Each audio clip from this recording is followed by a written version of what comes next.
Assalamualaikum warahmatullahi wabarakatuh. Perkenalkan, saya Sekar Awalia Rahma dengan NIM 22108020041 ingin menjelaskan materi manajemen inovasi terkait ISO 56000. Untuk ISO sendiri atau yang disebut International Organization for Standardization adalah sebuah organisasi internasional yang didirikan pada tanggal 23 Februari 1947. Nah, organisasi ini unik karena keanggotaannya terdiri dari wakil-wakil dari Badan Standarisasi Nasional dari berbagai negara di seluruh dunia. Struktur keanggotaan ini memastikan bahwa standar yang dikembangkan oleh ISO mencerminkan konsensus global dan dapat diterima secara luas. Sebagai organisasi, ISO memiliki peran penting dalam mengembangkan dan menerbitkan standar internasional. Standar-standar ini mencakup berbagai industri, teknologi, dan layanan dengan tujuan untuk mempromosikan kualitas, keamanan, efisiensi, dan interoperabilitas.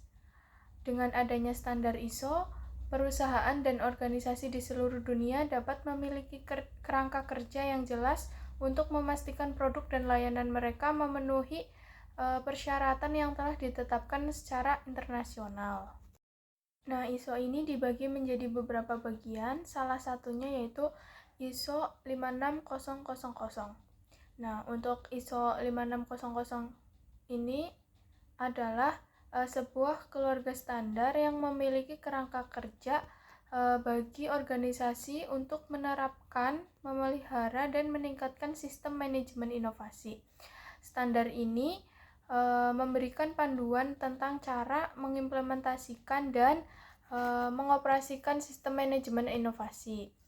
ISO 56000 ini mencakup berbagai aspek dalam manajemen inovasi sendiri, termasuk konsep dasar, terminologi, dan panduan untuk membangun dan menerapkan sistem manajemen inovasi yang efektif. Nah, standar ini bertujuan untuk membantu organisasi dalam meningkatkan kemampuan inovasi mereka dalam mencapai keunggulan kompetitif.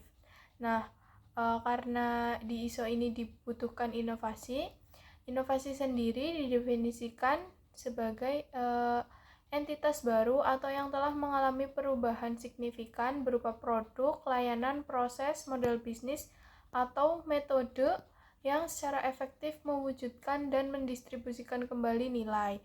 Nah, dengan kata lain, inovasi bukan sekedar ide baru, melainkan implementasi ide tersebut yang menghasilkan dampak nyata. Nah, penting untuk ditekankan bahwa inovasi ini berfokus pada hasil yang dicapai, bukan hanya pada proses kreatif yang mengarah padanya. Jika diskusi lebih berpusat pada tahapan atau aktivitas yang terlibat dalam menghasilkan ide atau solusi baru, istilah aktivitas inovasi lebih tepat digunakan untuk menghindari ambiguitas dan memperjelas fokus pembahasan.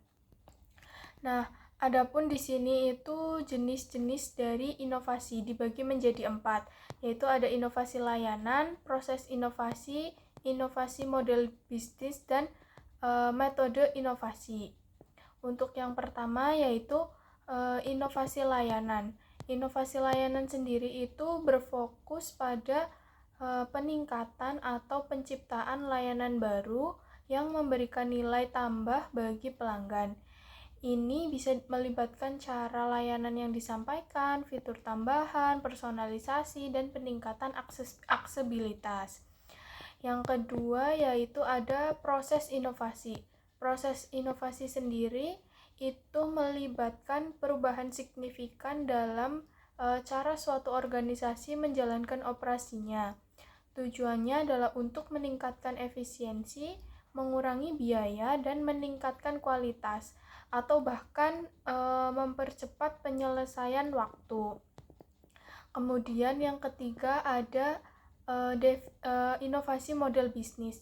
Nah, model bisnis ini melibatkan perubahan mendasar dalam suatu organisasi dalam menciptakan, menyampaikan, dan menangkap nilai. Nah, inovasi model bisnis ini melibatkan perubahan dalam target pasar, proporsi nilai, dan sumber pendapatan atau struktur biaya. Kemudian yang terakhir yaitu ada metode inovasi. Metode inovasi ini melibatkan pengembangan atau penerapan cara baru dalam melakukan sesuatu. Metode inovasi ini bisa berupa teknik baru, pendekatan yang baru, ataupun kombinasi dari kedua hal tersebut. Nah, sekian penjelasan materi dari saya terkait dengan inovasi ISO 56000. Semoga bermanfaat. Wassalamualaikum warahmatullahi wabarakatuh.